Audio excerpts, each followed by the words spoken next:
नागेंद्र जी, ये भी पहला चुनाव होगा जहां पे नड्डा साहब को अपने आप को साबित करना होगा, क्योंकि वो न केवल कांग्रेस पार्टी के माफ करेगा भारतीय जनता पार्टी के राष्ट्रीय अध्यक्ष हैं, बल्कि वो हिमाचल प्रदेश से आते भी हैं। तो अगर एक तरफ प्रियंका गांधी की क्रेडिबिलिटी दांव पर है, तो जेपी नड्डा की क्रेडिबिलिटी भी दांव पर वहां पे होगी। मुख्यमंत्री की तो है ही है। बिल्कुल आशुतोष जी, बल्कि अगर आप भारतीय जनता पार्टी के सोर्सेज से बात करें, दिल्ली में सोर्सेज से बात करें, या जो विश्लेषक हैं जो भारतीय जनता पार्टी को देखते हैं, वो हिमाचल प्रदेश के चुनाव को केवल एक छोटे राज्य के विधानसभा चुनाव के तौर पर नहीं देख रहे हैं, क्योंकि जगत प्रकाश नड्डा जी को मेरे ख्याल में 1 साल का एक्सटेंशन मिला है। तो 24 का लोकसभा चुनाव जो है वो भारतीय जनता पार्टी का राष्ट्रीय अध्यक्ष कौन होगा, क्योंकि देखिए, अगर भारतीय जनता पार्टी हिमाचल प्रदेश नहीं बचा पाती है या जोड़ तोड़ से बचाती है, तो वो सारा मैनेजमेंट जो है फिर वो चला जाएगा प्रधानमंत्री और अमित शाह जी के पास। तो देखिए, ये बिल्कुल जगत प्रकाश नड्डा जी का टेस्ट है। और हमारे बीच में वेटरन धर्म प्रकाश जी हैं जो हिमाचल की राजनीति को बहुत अच्छे से समझते हैं। देखिए, जगत प्रकाश नड्डा जी का हिमाचल से नाता बहुत पुराना है। वो पटना विश्वविद्यालय छात्र संघ के महासचिव थे और हिमाचल में आकर हिमाचल विश्वविद्यालय छात्र संघ के आधे अध्यक्ष बने थे। उसके बाद वो दिल्ली आ गए, अखिल भारतीय विद्यार्थी परिषद के वो राष्ट्रीय सचिव रहे, भारतीय जनता युवा मोर्चा के अध्यक्ष बनकर हिमाचल प्रदेश लौटे। और 1993 में जब भारतीय जनता पार्टी के 8 विधायक थे, जब उनको विपक्ष के नेता के पद के लिए क्वालिफाई नहीं करते थे, तो स्वर्गीय वीरभद्र सिंह ने उन्हें बड़ा दिल दिखाते हुए विपक्ष के नेता का पद दिया था। उसके बाद वो राज्य में स्वास्थ्य मंत्री रहे 1998 में धूमल और सुखराम की गठबंधन सरकार में।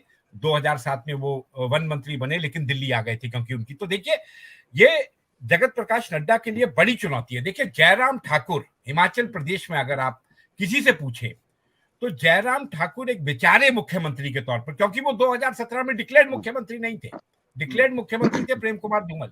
और ये भी एक अजूबा है कि हिमाचल प्रदेश के इतिहास में पहली बार जिस पार्टी को 2/3 बहुमत मिला, उसके डिक्लेयर्ड मुख्यमंत्री पद के उम्मीदवार अपनी सीट हार गए।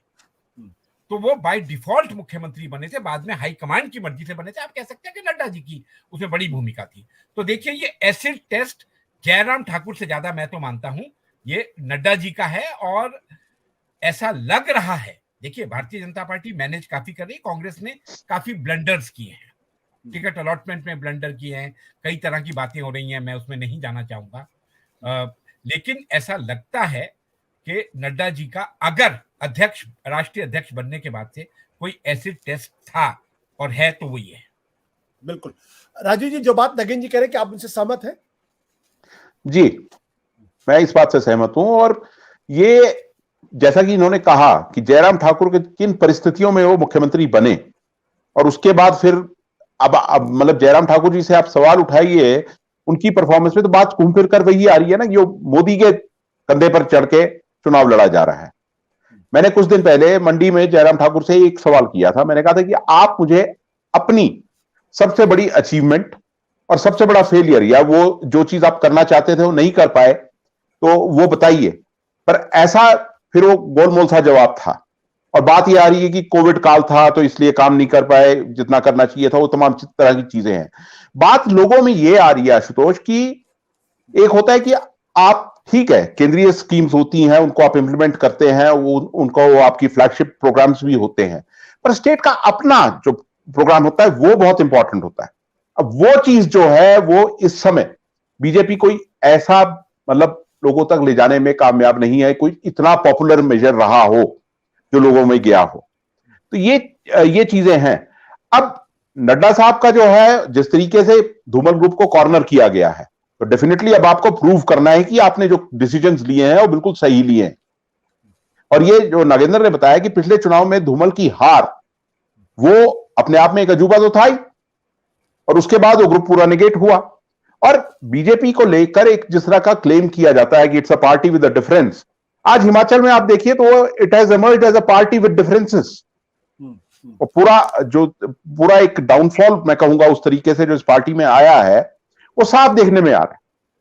तो ऐसे में जब आप देखिए, स्टेक ज्यादा बड़ा किसका है? जो बीजेपी के नेशनल प्रेसिडेंट हैं, चीफ मिनिस्टर्स ठीक है अपनी स्टेट में रहता है, पर नड्डा का मैसेज जो आगे जाएगा। और एक चीज जो नागेंद्र भी कह रहे थे वो ये है कि इस चुनाव की बेयरिंग जो है, देखिए आने वाले चुनावों पर रहेगी।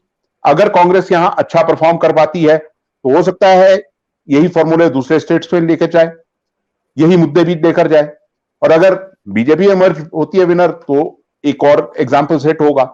पर यह चीज हमको याद रखनी है कि इस चुनाव का इंपॉर्टेंस जो है सीधे मतलब ये रिफ्लेक्ट होगा 2024 में जाकर। सत्य हिंदी का ऐप डाउनलोड करें गूगल प्ले स्टोर पर।